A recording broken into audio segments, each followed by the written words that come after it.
சென்னையில ப்ராப்பர்ட்டி வாங்கணுமா, இல்ல ரெண்டுக்கு வேணுமா, இல்ல ப்ராப்பர்ட்டியை சேல் பண்ணணுமா? Commercial R residential? Contact akermit.com 9384915181. எனக்கு அரசியல் தொழில் அல்ல, கடமை. முடிவு என்னன்னா, நாங்க அவர்களுடன் நிற்போம். இந்த சீட் எத்தனை அதெல்லாம் நான் எண்ணல. நேர்மைக்கான அக்னி பரீட்சை, நேர்மைக்கு அக்னி பரீட்சை கிடையாது. கற்புக்கே இருக்கக்கூடாது என்று நினைப்பவர்கள் நாங்கள். நேர்மை தீ போன்றது, அந்த தீ பரவட்டும். இதெல்லாம் பார்த்துருப்பீங்க. ஒரே கொள்கையும் ஒரே இலக்கையும் நோக்கித்தான் நான் பயணிச்சிட்டு இருக்கேன். இப்பவும் அதே தான்.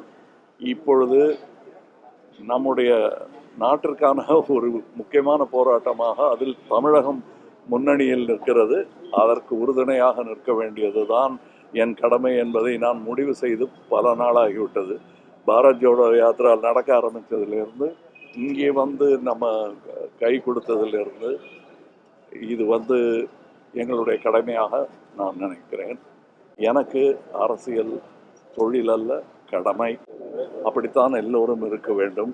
நான் ஒரு சவால்லாம் விடலை. எந்த தலைவர் இப்படி பண்ணார்ன்றதெல்லாம் கேட்க மாட்டேன். நான் செய்திருக்கிறேன். அதுதான் நான் நம்பும் அரசியல். சுயநலமற்றதாக, கடமையாக அது இருக்க வேண்டும்.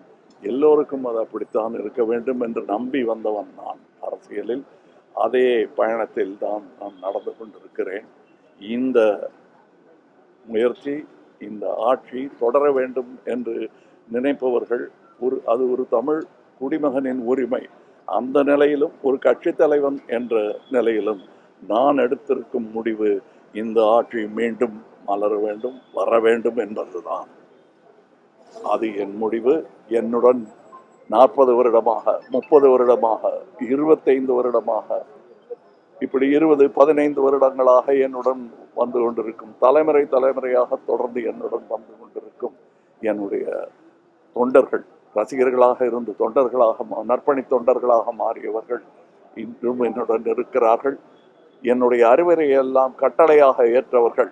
அரசியலுக்கு நான் வந்த பின் கேள்விகள் கேட்டு பதிலும் பெற்று என் பாதையில் என்னுடன் தொடர்ந்து நடை போட்டு கொண்டிருக்கிறார்கள்.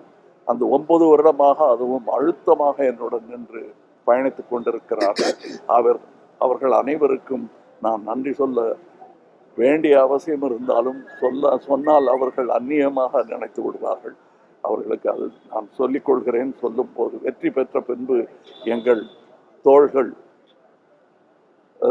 தோள்களின் தினவு கொஞ்சம் குறைந்திருக்கும். அப்போ நாங்கள் எல்லோரையும் பாராட்டுவோம், எல்லோருக்கும் நன்றி சொல்வோம். இப்போ மாண்புமிகு முதல்வர் அவர்களை சந்தித்த பொழுதும் உங்களை நான் ஆட்சி கட்டலில் மீண்டும் பார்க்கிறேன் என்று வாழ்த்த கூட இல்லை. எதிர்பார்ப்பு இது எங்களுக்கு, அதை நீங்கள் நடத்தி காட்டுங்கள் என்று சொல்லிவிட்டு வந்தேன். ஒரு சிட்டிசனாகவும் ஒரு கட்சியின் தலைவனாகவும் நான் அவரிடத்தில் அதை சொல்லுவேன். முடிவு என்னன்னா, நாங்கள் அவர்களுடன் நிற்போம். இந்த சீட் எத்தனை அதெல்லாம் நான் எண்ணலை, எப்பவுமே எண்ணலை. நான் வரும்போதும் சரி.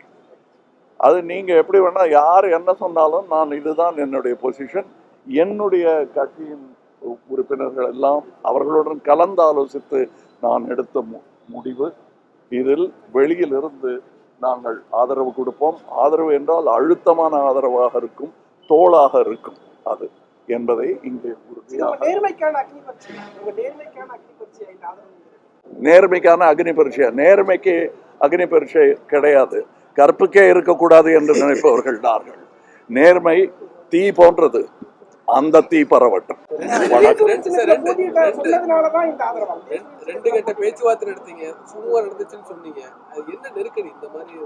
நெருக்கடிங்கிறது தமிழ்நாட்டுக்கே வந்திருக்கு, கட்சிக்கு இல்ல. அதனால என்ன நெருக்கடின்னு கேட்காதீங்க. நீங்களா புரிஞ்சுக்கணும், நீங்க தானே போய் சொல்லணும். நீங்க சொல்லும் போது அது பேக்ரவுண்ட் மியூசிக் போட்டா அது கவலைக்கிடமாயிடும், சந்தோஷமான மியூசிக் போட்டா சந்தோஷமா ஆயிடும். கண்டிப்பா எங்க கட்சிக்கு என்று சுயமரியாதை பற்றி அவர்களுக்கு தெரியாததா? நான் அதை சொல்லணுமா? அவங்களுக்கு தெரியும்.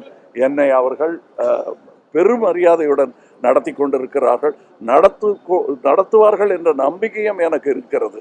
அதனால் நான் இவர்களுடன் நிற்பதை பெருமையாக மட்டுமல்ல, கடமையாகவும் நினைக்கிறேன். நாடாளுமன்ற தேர்தலின் போது இதே மாதிரி பேச்சுவார்த்தைக்கு வந்தீங்க. அப்பவும் ஆதரவு நிலைப்பாடு மக்களவை இடம் வழங்கப்படவில்லை.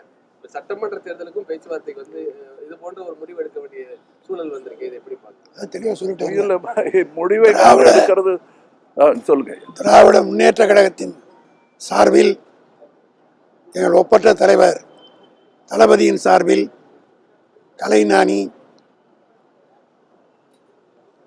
நம்முடைய மதிக்கத்தக்க தலைவர் மக்கள் நீதி மைய கழகத்தினுடைய தனிப்பெரும் தலைவராக விளங்குகிற கமலஹாசன் அவர்களுக்கு திராவிட முன்னேற்ற கழகத்தின் சார்பில் எங்களுடைய நன்றியினை மனப்பூர்வமாக நான் மட்டுமல்ல, திராவிட முன்னேற்ற கழகத்தில் இருக்கிற 2 கோடி தொண்டர்களும் இன்றைக்கு அவருடைய பெருந்தன்மைக்கும் சென்டிமெண்டலாக நான் சொல்லுகிறேன்.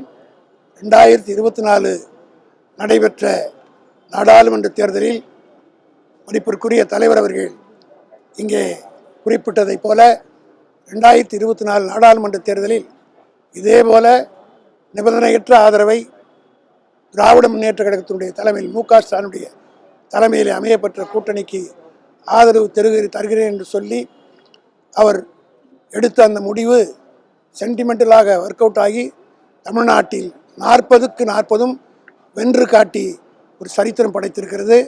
அதே போல இன்றைக்கு அவர்கள் எடுத்திருக்கிற இந்த முடிவு திராவிட முன்னேற்ற கழகத்திற்கு ஆதரவு கொடுப்போம், தளபதி மு.க. ஸ்டாலின் தான் தமிழ்நாட்டினுடைய முதலமைச்சராக வர வேண்டும் என்ற அழுத்தமான நம்பிக்கையோடு இங்கே வந்திருக்கிறேன் என்று சொன்னது நிச்சயமாக திராவிட முன்னேற்ற கழகத்துடைய தலைவர் தளபதி குறிப்பிட்டதைப் போல 200க்கு மேற்பட்ட இடங்களை நிச்சயமாக வெற்றி பெறுவோம் என்பதை இவருடைய இந்த பேச்சின் மூலமாக அதை உறுதி செய்திருக்கிறார். அவருடைய பெருந்தன்மைக்கும் அவருக்கு கலைஞானி என்ற பட்டத்தை கொடுத்தவரே எங்கள் தலைவர் கலைஞர்தான். ஆக கலைஞரால் வளர்க்கப்பட்ட கலை உலகத்தில் வளர்க்கப்பட்ட பிள்ளை நம்முடைய கமலஹாசன் ஒருவர். அவர் வைத்த அந்த பெயர் எப்படி நிலைத்து நின்றதோ அதே போல அவர் புகழும் இன்றைக்கு நிலைத்து நின்றிருக்கிறது. அவருடைய தலைவர் அவர்கள் இருந்தால் கட்டி பிடித்து கொண்டு முத்தமிட்டு அவரை வாழ்த்தி வரவேற்றிருப்பார். அவர் இல்லாத இந்த தருணத்தில் அவர் பெற்ற மகனை அந்த அரியாசனத்திலே அமர வைக்க வேண்டும் என்ற அந்த உணர்வோடு இன்றைக்கு அவர் செய்திருப்பதை திராவிட முன்னேற்ற கழகத்தில் ஒரு 63 ஆண்டு காலமாக தொடர்ந்திருக்கிற ஒரு தொண்டன் என்கிற முறை புல்லரிக்கிற வகையில் அவருடைய திமுகவுடைய கடைசி தொண்டனிலிருந்து மூத்த தலைவர்கள் அனைவரின் சார்பிலும் என் சார்ந்த நன்றியை தெரிவித்துக் கொள்கிறேன்.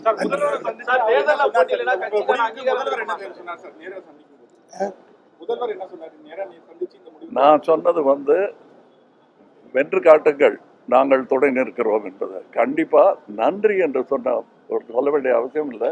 எங்களுக்கு இருக்கும் அழுத்தமான உறவு எல்லாருக்கும் எதற்கே நன்றி சொல்லணும்னு நினைச்ச அந்த பெருந்தன்மைக்கு நான் என்றுமே தலை வணங்குவேன். இப்பவும் அதை இவர் மூலமாக அவர் சொல்ல படித்ததனால்தான் இவர் சொல்லியிருக்கிறார் என்பதும் உங்களுக்கு தெரியும். இவருக்கும் நான் நன்றி சொல்கிறேன். வணக்கம். இது நாங்கள் இப்போ புறப்படுறோம், வேலை இருக்கு எங்களுக்கு. இந்த வெற்றியை நோக்கி நாங்கள் அதை என்ன பண்ணோம் நான் முடிவு பண்றேன். இப்போ இந்த முடிவு தான் முதல் முடிவு. அதுக்கப்புறம் நான் முடிவு பண்றதை என்னுடைய தொண்டர்கள் ஏற்பார்கள். நன்றி.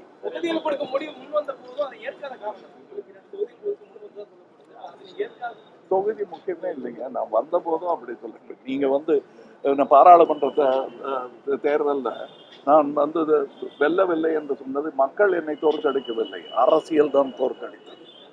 நீங்க அதுக்கு சேட், அதான் முதல்ல சொன்னேன், அதுக்கு மியூசிக்கு சேடா போட்டா நான் அழுகிற மாதிரி இருக்கும். என் கூட நின்னவங்க கேளுங்க, நான் எப்படி நெஞ்சு நிமிந்து நடந்து வந்தேன். அதே மாதிரி தான் இங்கேயும் வந்திருக்கேன். நன்றி.